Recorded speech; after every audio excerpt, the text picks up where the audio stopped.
All right, everyone. So let's just again, just to level set while we're being recorded now.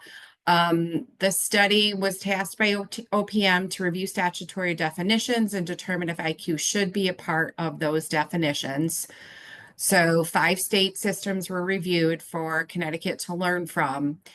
And in summary, there was a system of reform that had taken place over a multi-year process. Of note is Washington State, where they did pass the removal of the IQ within their legislation, but then the state agencies had to go back and request additional time. So it was kind of like they passed it in the law, but then to actually implement it, it was like this whole other iterative process. So that's just something that we're going to be looking at as we go through those recommendations. I don't know that we want to just have it signed into law without actually having some meat on the bone in terms of what we can do to actually implement any change if that's where we land. So I just wanted to kind of call that out to begin with. So, again, just wrapping up Washington, they began the process of determining how to increase access to home and community-based waivers through a planning process, which then, included predictive analysis and impact testing prior to making any changes in terms of that eligibility of the IQ. So that's kind of my intro. I'll pause. Any other hands raised before I move into the actual recommendations? Okay. I'm sharing this here.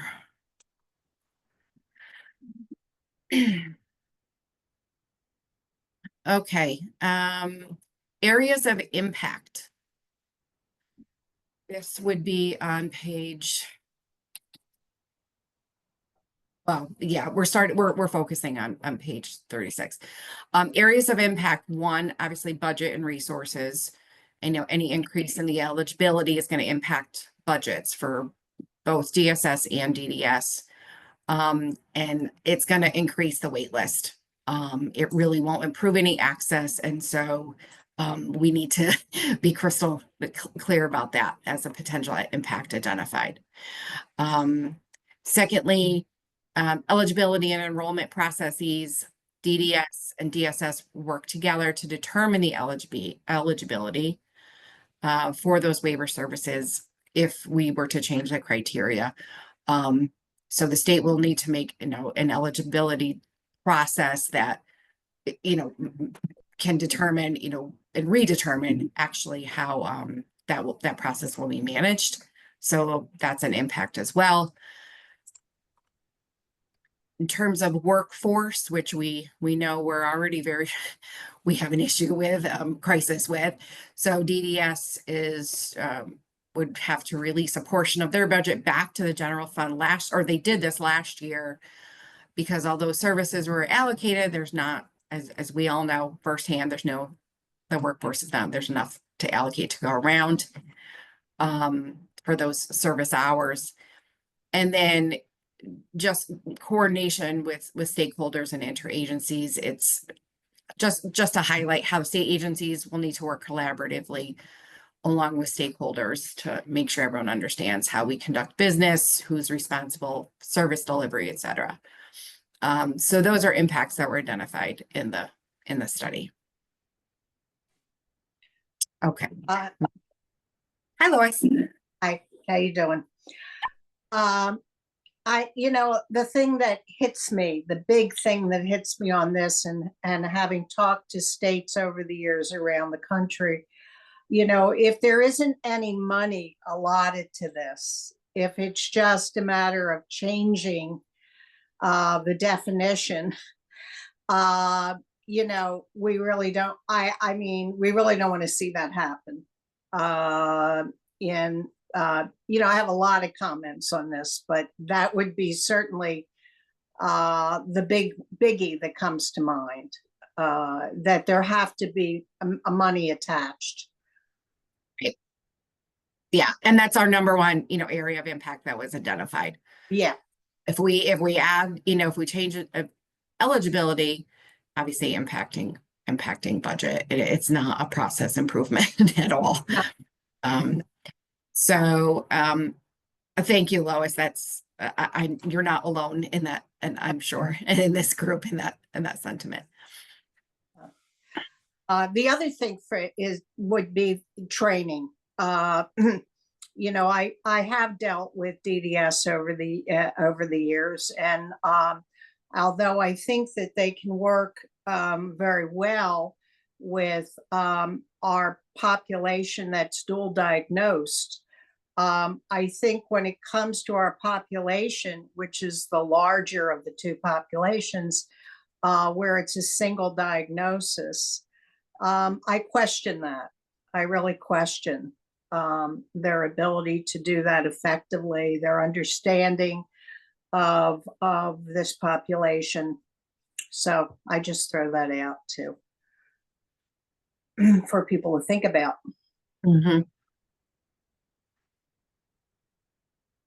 Because our spectrum is huge, as we all know, and their needs are very different.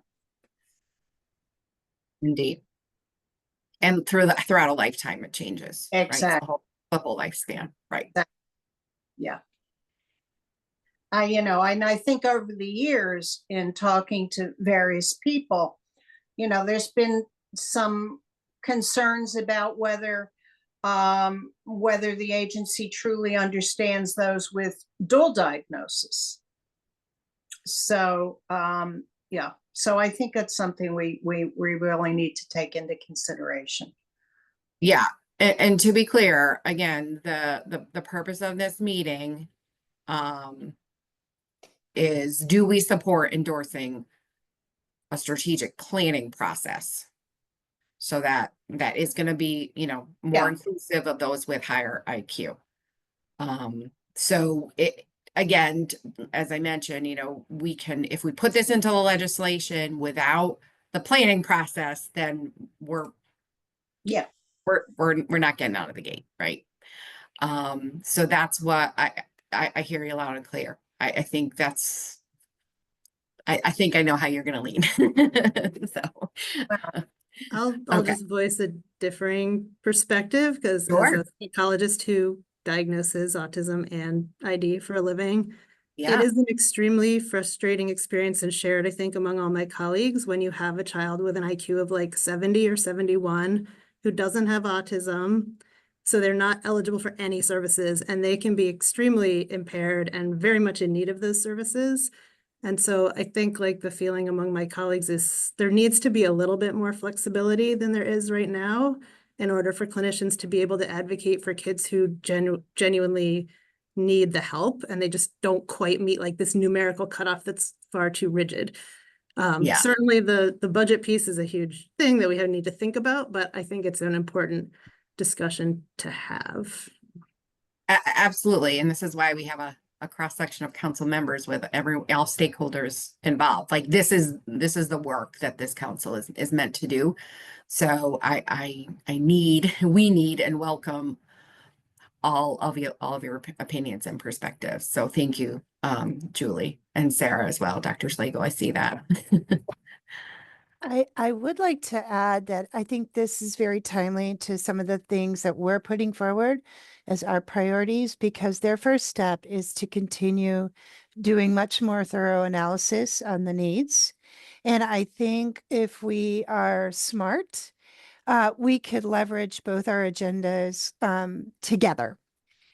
Because I agree with Julie, both professionally and personally, that all too often we looked at a hard cutoff and we denied students or children, adults, that really that full coverage of supports and needs. And we also made it an all or nothing game rather than leaning into a continuum of support, which I think is a common message that having spoken and had an opportunity to hear this report being discussed in another group by members of the DD Council, I do know that that's what they're trying to advocate for. Like, let's be a little bit smarter about this and reach needs in a more efficient manner. So that's a message I think we all have in common. And I think if we are smart about this, we can say we're all singing the same message and pull our resources together. And, you know, I would love to ask for more money, Lois. I, for one, would like to carry that message loud and clear, but I'm not so sure that message will gain us very much. I think what we have to think about is how do we systematically approach that we have to be efficient and thinking about the budgetary constraints and how can we leverage, high leverage the budget into where it needs to go and really being thoughtful around that, or we're not really going to get our legislators to be on our side.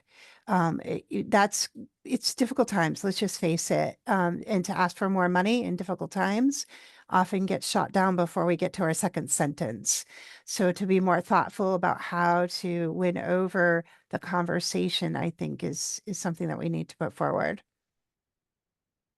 I think that's true, but having spent about 30 years up there, you know, talking about the same thing, talking about the same needs, asking for the same thing, you know, in terms of money, I think we also have to be really aware that we don't paint our folks into a corner. Do you know what I mean? Into a corner. We don't have people saying, well, now we solved that problem. You know, we've changed this definition. I mean, I'm preaching to the choir here, I'm sure. And those are the kinds of things that concern me. But I hear you. And I know that there's a population, a substantial population of folks who don't, you know, because of IQ, are not receiving services through DDS and should be, you know, absolutely. I just want to make sure that, you know, our folks that sort of are in the mid to the high end of the spectrum, and their numbers are huge, that they don't get lost in this, as, you know, usually happens, you know. I have that concern. So anyway, thank you for letting me please share that. Yeah, of course, of course. Are there, Um, is that, just to clarify, because my read on it was that the eligibility for autism are not part of this. Is there a risk that with this change, something would impact the autism eligibility as well? Or is it's just for the IVD? That was discussed in the report because it would need to be part, and I apologize, I'm obviously battling a cold.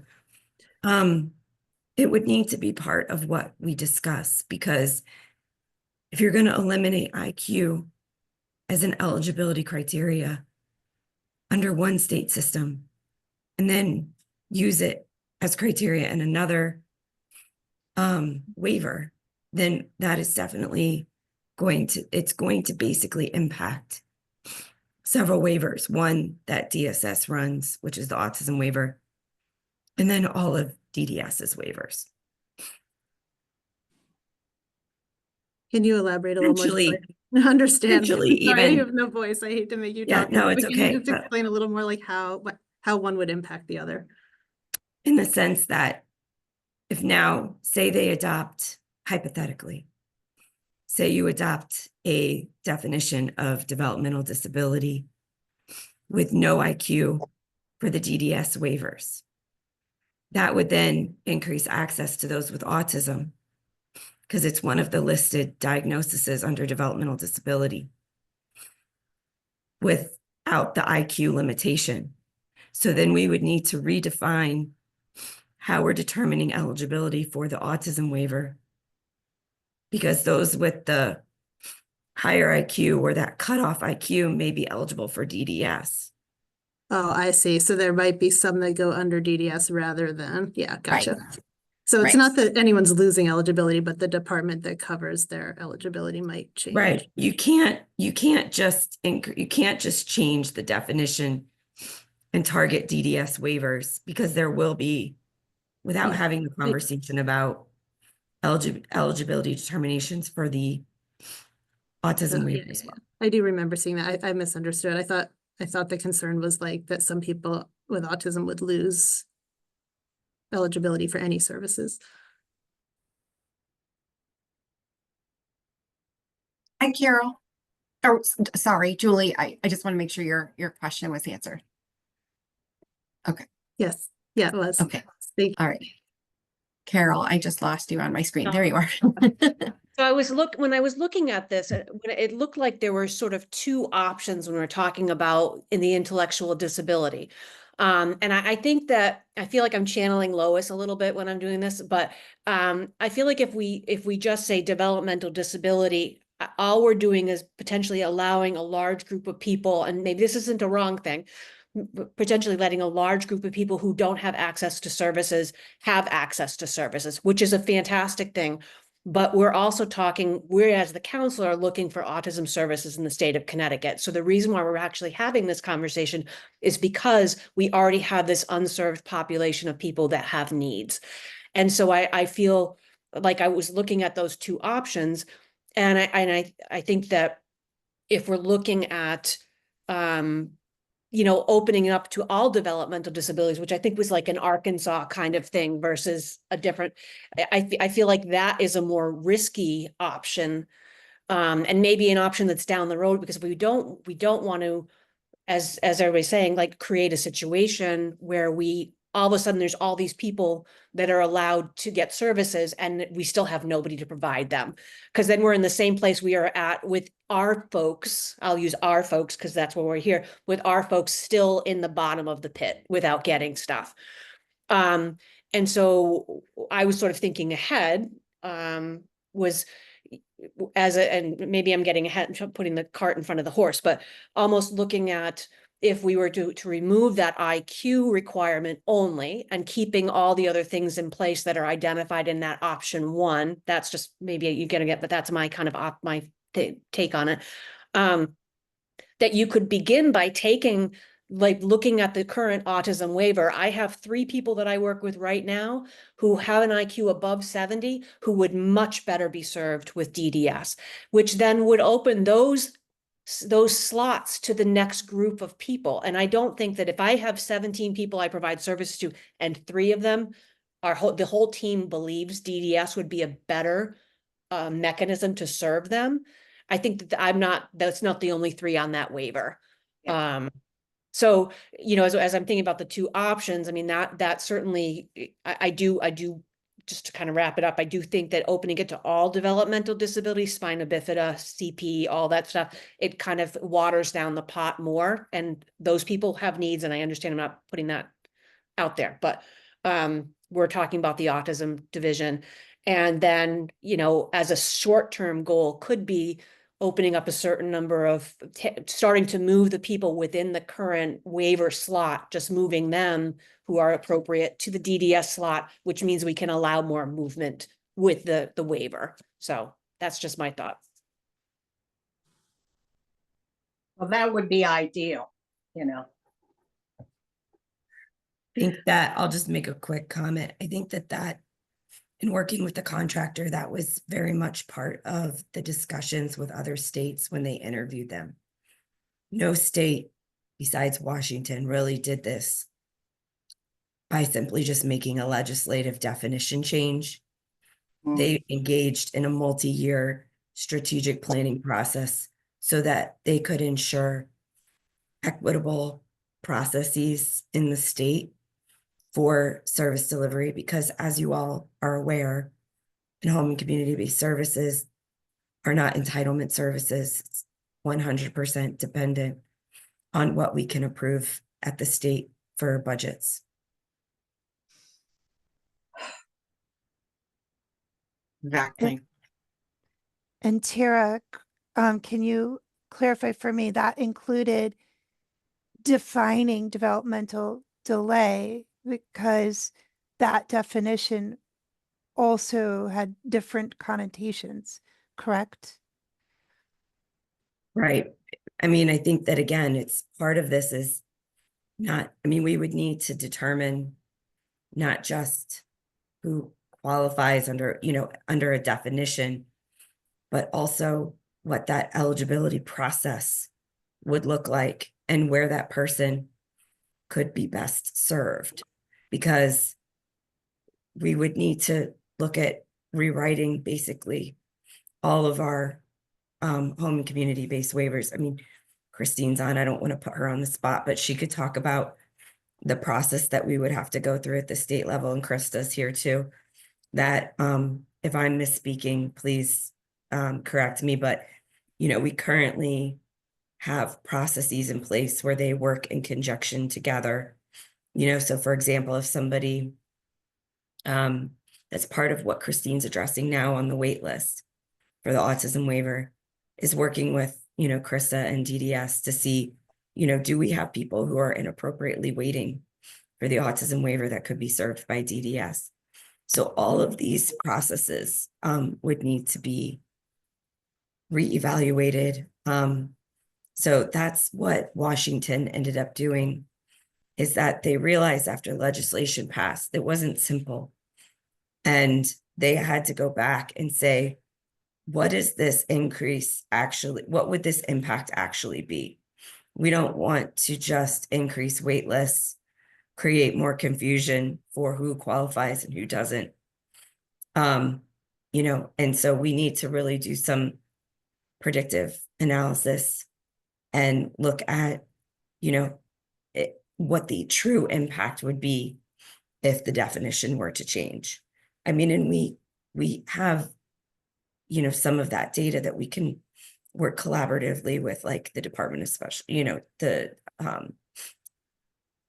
Department of Education, you know, to try and see, like, you know, that's how DDS currently looks at age out planning when they do budget requests. They're looking at what kids are coming out of education system, you know, who do we need to be planning for?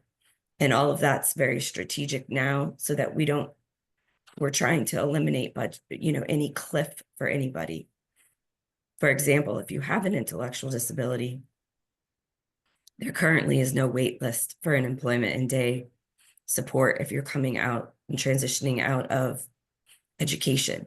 If we were to simply make a definition change, we would probably see a large increase in a wait list for a program that doesn't currently have one.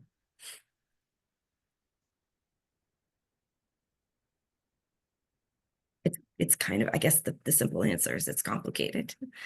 And, you know, as we're looking at this, you know, I think the biggest thing that stuck out to me is that if we do this in isolation without really doing strategic planning, we can't really ensure that people are getting the services and supports that they actually need and that are appropriate for them.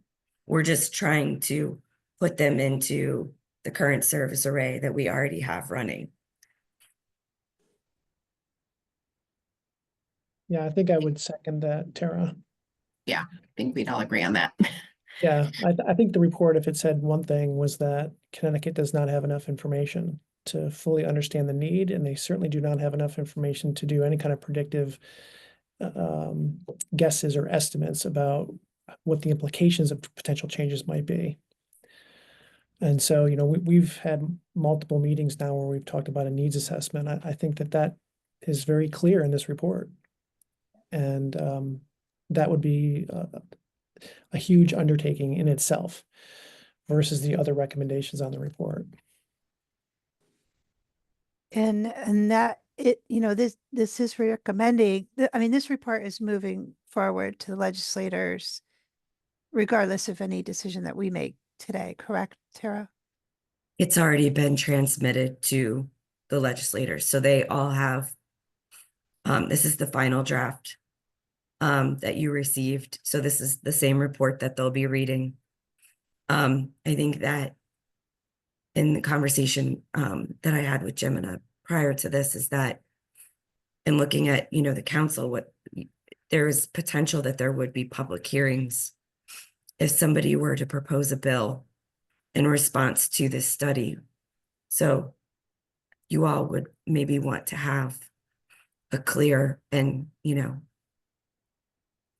overall consensus on how the council feels about, do we agree about moving forward with a strategic planning process? And do we then disagree with any kind of change prior to that? If there was a bill proposed that would, for example, someone could propose a bill that changes the definition and uses the DD definition. If there were potentially a hearing on that, what would our stance be? I mean, and that's something that we can follow throughout the legislative year. And we're trying to put together our own legislative priorities simultaneous. And we're not putting together a report, we're just putting together a slide deck and invite legislators to that session. And our number one recommendation was likewise a needs assessment. I guess my question is, does it make sense for us to consolidate our effort and make reference to this and say, look, there's a request for a study of impact. We would like the same, but be sure that our questions are included in this, so that it, again, leveraging resources so that it makes it clear that we are serving the appropriate audiences for our needs, and making it clear to legislators it's not just coming from one source. It's like we have the same needs.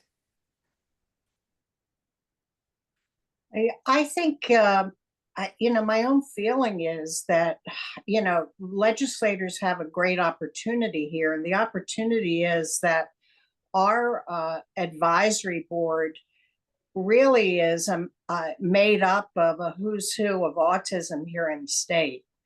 And these are people with, we have a lot of knowledge. And I would think that before making any big decision, I would think that it would be important that they speak with us, and gather, more information. What do other people feel about that?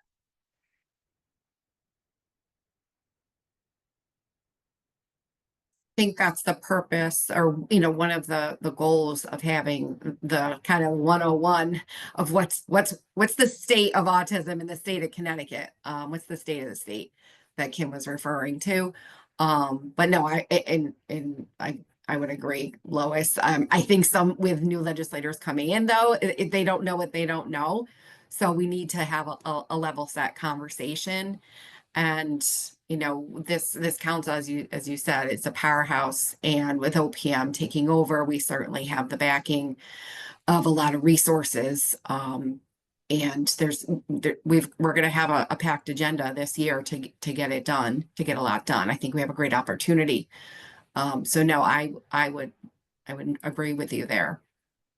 Yeah, I think that, that's what we should be about. Yeah.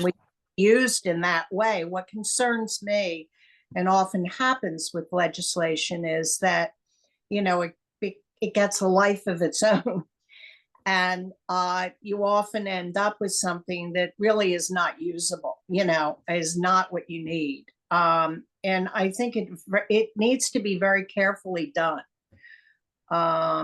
because this is a huge spectrum and the needs are just many. And it really needs to be done correctly. So I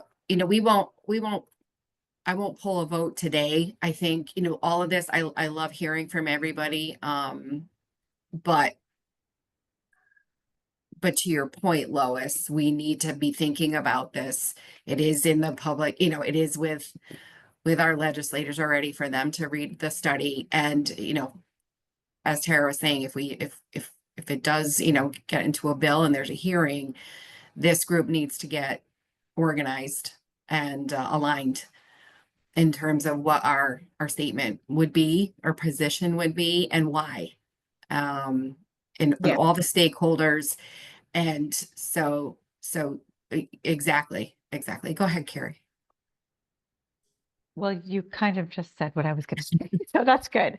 No, I think just in listening to everyone, of course, I think we probably all appreciate what the sentiment of what's been said and what Kim, I'm going to try and paraphrase what you said, but just sort of talking about being smarter in terms of reaching the needs, because everyone has sort of touched upon this from a different angle, right? With respect to, we can't use any particular score, whether we're talking about a 70, 71 or 130, but totally flatlined with respect to adaptive behaviors, right? These are still people with needs, and they present very differently. And I think that it would be ideal if there were greater capacity to use clinical judgment rather than use very specific characteristics, terms, whatever, upon which to base those decisions. The challenge, as I think has been already effectively highlighted and underscored, and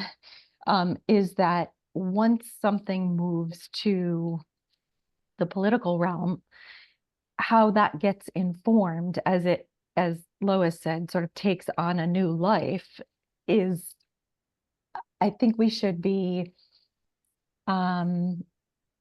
out in front of that in terms of offering our insights, our ideas with respect to possible next steps, some of which have already been offered here today. And then also no evidence to them that we're not just thinking about, okay, here are the first 3 steps, but here's the big picture down the road, future goals that we are aiming toward, right? I also think it's, again, to kind of not repeat, but I am going to kind of underscore what some others have said. The more we can kind of link arms with others, other groups, other practitioners, family members, members of the autism community, all around, the more we can kind of create a tidal wave of movement toward influencing the decisions that are made at the legislature. So I think we ought to be up front and out front with offering some next step ideas, some thoughtful, strategic next steps, but also kind of down the road what we imagine this would be initiating and where it would end up.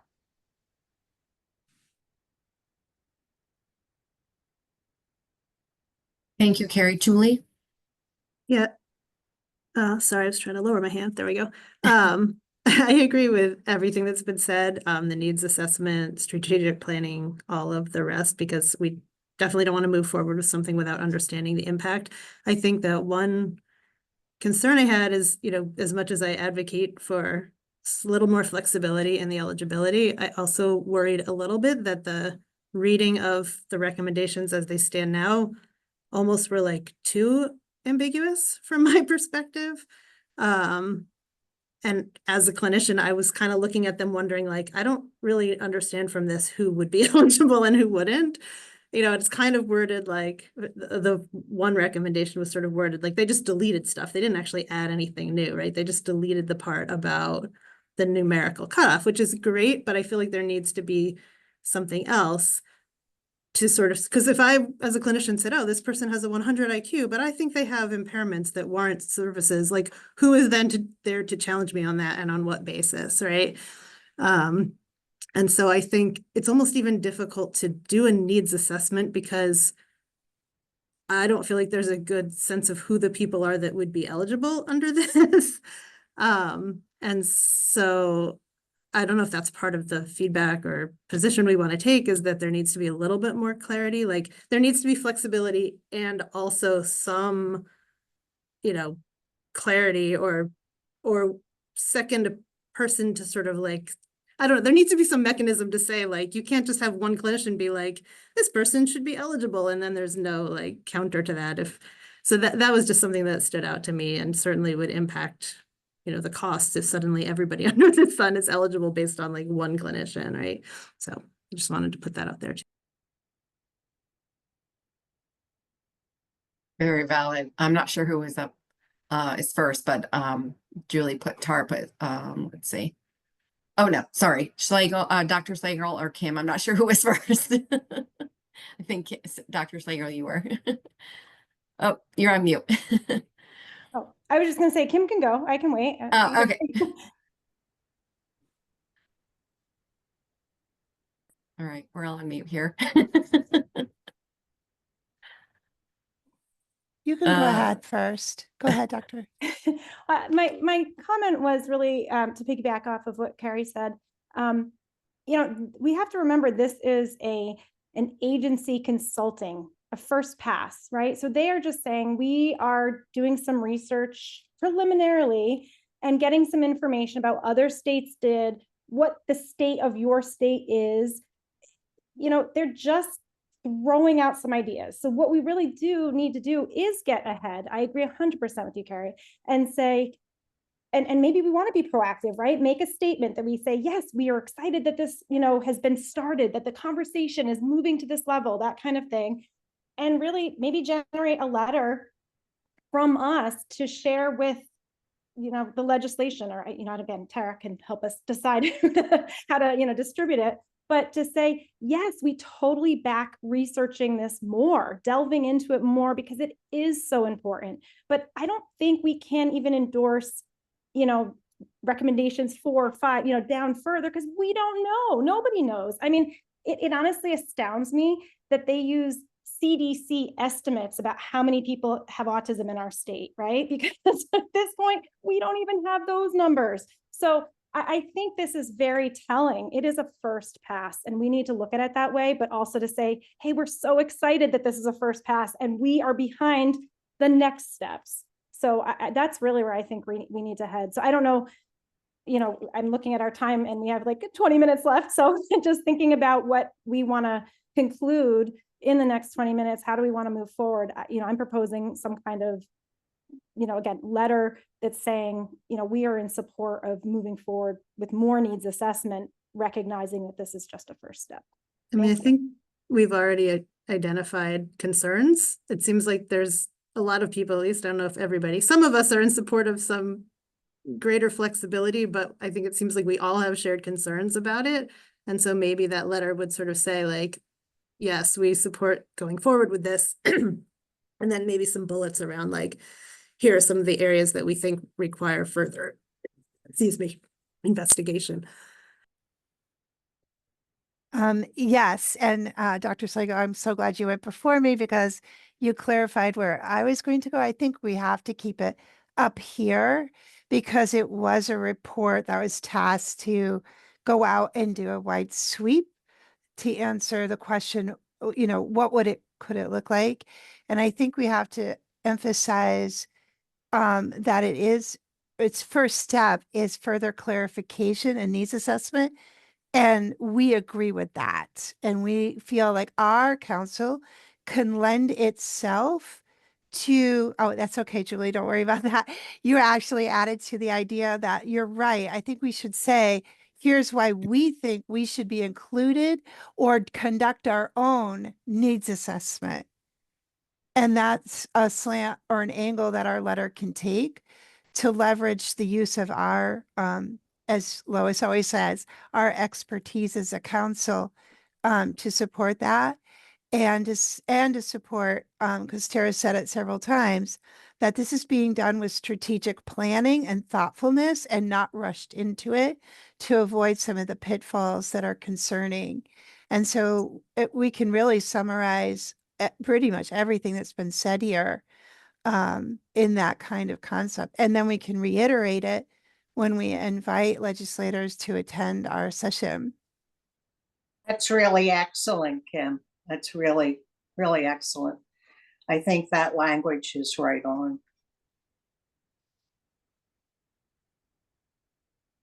All right. With the time remaining, I do have to go pick up my son from school. So, Tara, I am going to turn this over to you for a wrap up. It sounds like this has been a lively discussion. I love it. And I just love seeing all your faces. And as we all lean in to this together, and as a mom, I'm really excited that I can do this work with you all. I would just ask that, is that an agenda item that you would like me to add to the 15th, that we all seem to have some consensus, but do you all feel that we need an official vote? Or, I mean, we have a pretty solid representation here today. Do you feel it's appropriate to move forward with you know, and does someone want to volunteer to start drafting a letter on behalf of the council?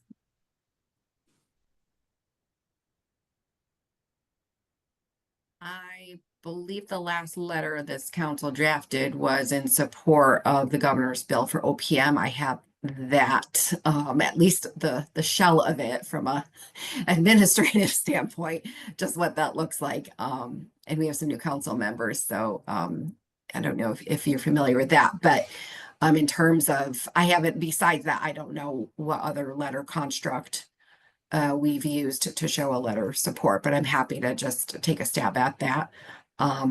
Kim, I'd love your input, especially if we're going to be locking arms with, totally understand, Krista. I think that was the case last time too. But if we're going to be locking arms, in terms of the presentation to legislators too, I want to make sure we get that. No That language, problem. right. And all state agencies would have to be excluded. Yeah. No, in yeah. support of Krista's comment, Right. you know, which is Right. why I cannot volunteer to draft. I figured as much. Yeah. So, all right, I think that's a good next step then. We'll update that on the agenda, Tara, as we move forward to getting that agenda posted. And surely, Kim, we can still use, you know, this is part of the legislative presentation and everyone seems to be in agreement. You know, as you're discussing that at the meeting, but it's up to you guys. I'm just asking so I know what to add to the agenda. If we want an official vote. I'll defer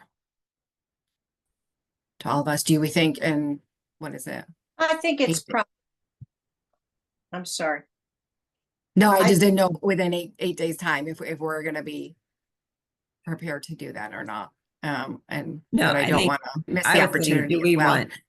do we want to make a vote to draft a letter and send it to legislators? Not necessarily that you need to have it done by the 15th. Okay. Can you raise your hand if you're in support of at least us drafting a letter, okay, of support? All right. I don't know, I'll have it done by the 8th, but we can, okay. Will For there those people. be an opportunity for the council to review the letter and like weigh in before we vote on it? Oh, goodness, yes, please. Great. I do not want to do this in a vacuum, Perfect. 100%. We can call a special meeting. Yeah. To do a review. 100%. Yeah, I'm not the, by no means, no pride of authorship here. But I will say that just as a reminder, session starts Wednesday. Good times. Good times. Okay. All right, I'm gonna have to dip here in a minute. Any closing remarks, or you're all welcome to stay on if you wanna, Tara has time available still, but I do need to log off. I'll just join by phone for the remainder of the call. It's nice to see you all. I'm just gonna join on my phone. I'll be in the car. Does anyone have any additional comments or questions?